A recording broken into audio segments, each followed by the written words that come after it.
Hey everyone, what have I gotten myself into? This started off as a simple starter job that turned into removing the flywheel and changing the stator. If you guys remember, this engine did not charge, so the stator was most likely no good. This is the original one that was in here.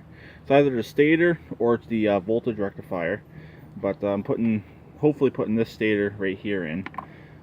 This engine was supposedly rebuilt, and I do kind of believe it. It is pretty clean in here, which is good. Everything looks pretty good. The intake tube is not dirty. The coils even look newer, which is nice. I put the air filter in myself after I bought it. But if you remember this tractor, this used to be my work tractor. If everything goes according to plan, this machine is going to be used for plowing snow. So it being a smoker will not be a big deal.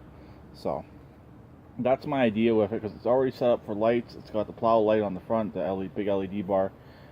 LED lights in snow aren't very good, but I will see how it is. I know last winter driving this thing was okay, but the LEDs are not fun in the snow, especially for other people coming around, like driving up to you or whatever.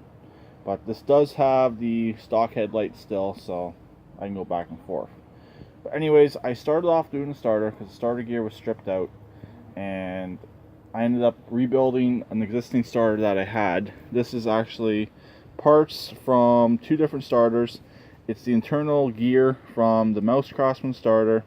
It's the top from the Mouse Craftsman starter. It's the brushes from the Mouse Craftsman starter.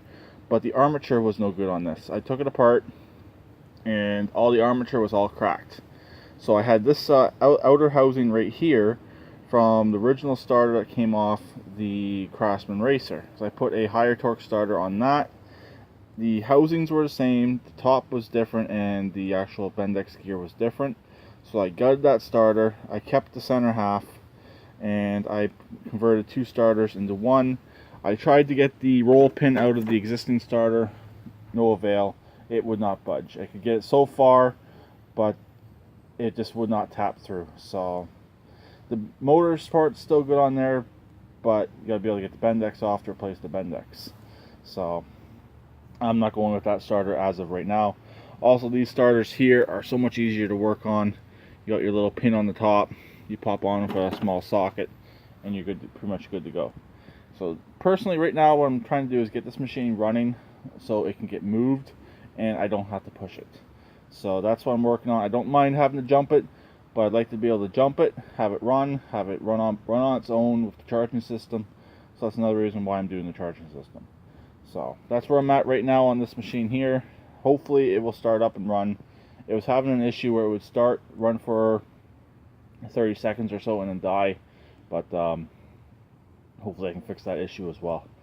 And hopefully it's just bad gas or a little bit of dirt in the carburetor or something that just needs to be flushed through. But last time it was running, that's when the starter went, so I couldn't start it back up again to try and get through it. It hasn't been running consistently since I got the Husqvarna. It hasn't been driven since I got the Husqvarna. I think where it was sitting over here, I pushed it into this location here. So that's really how long it's been sitting. I also got to steal the seat off the Murray. Also, I was talking about the Murray. The reason why I'm holding on to that, the transaxle from that will eventually be going into the Craftsman. If they are the same, they should be the same. That should be an MST 205. I believe it, yeah, it's 5-speed, and this has an MST 206. So I'll lose a gear, but not really a big deal. I also have an MST 206 out in the country. I don't know if I can take it or not. That frame might be converted into a trailer, so they'll need the rear end. We've got a couple of them out there, one or the other. But anyways, there's where we're at right now. Hopefully I can get it running. Wish me luck, and I'll talk to them later. Please keep right neck like always, and please comment. Okay, really quick conclusion to the video. As you can see, I got it all back together. Everything's all good on the engine side. It cranks, starter seems to be fine, but the fuel pump took a dump. So I'm going out to the country tomorrow to grab an extra fuel pump I have in the RV instead of buying one on Amazon. I've got to go out that way anyways. So hopefully tomorrow, slap the fuel pump in. This thing should be back up and running.